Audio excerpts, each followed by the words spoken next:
Ginugunita ngayong araw ang ika-39 na anibersaryo ng EDSA People Power Revolution.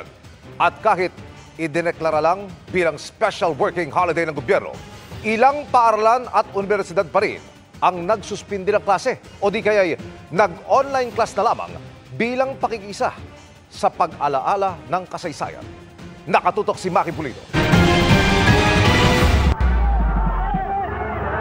Halos 4 na dekada na ang nakararaan tumuon ng mata ng mundo sa Pilipinas, kung saan sa pamamagitan ng mapayapang pag-aaklas, napaalis sa pwesto ang isang diktador na umupo sa pwesto ng mahigit 20 taon.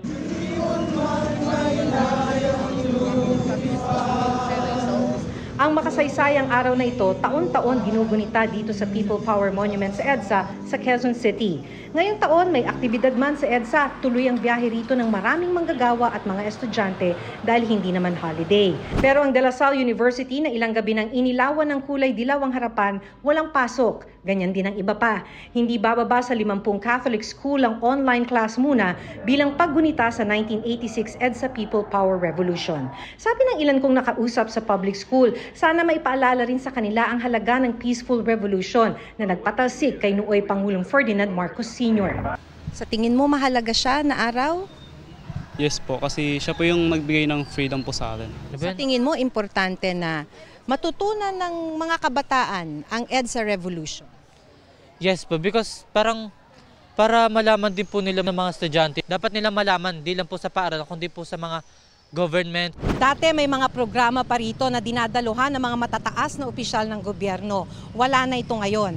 Mula special non-working holiday, ngayon special working holiday na lamang. Ang araw na ito, February 25. Para sa ilang mga eksperto, ilang mga hakbang ito para maliitin ang kahalagahan ng 1986 People Power Revolution. Ayon sa isang law professor na nag-akda ng isang pag-aaral tungkol sa historical revisionism, ang hindi pag-alala, simpleng paraan niya para baluktutin ang kasaysayan. Mas magiging open to wider reinterpretation, even distortion of what has been already settled. Baka ngayon mas open na sila to thinking na baka naman hindi naman ganoon kasama yung martial law, or baka naman hindi talaga ganoon kagrabe yung mga human rights violations ng martial law.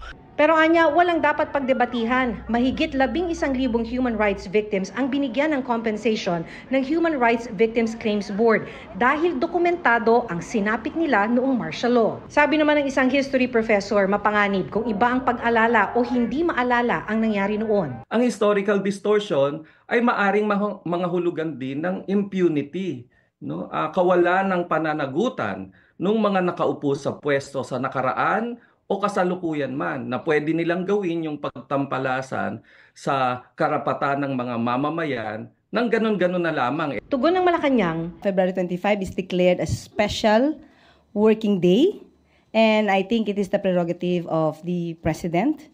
And when we say special working day, still there is encouragement to people to commemorate, to join any event. And it will not hinder any activity to commemorate the EDSA People Power. Pagdiin pa ng palasyo, walang tangka para baguhin ang kasaysayan.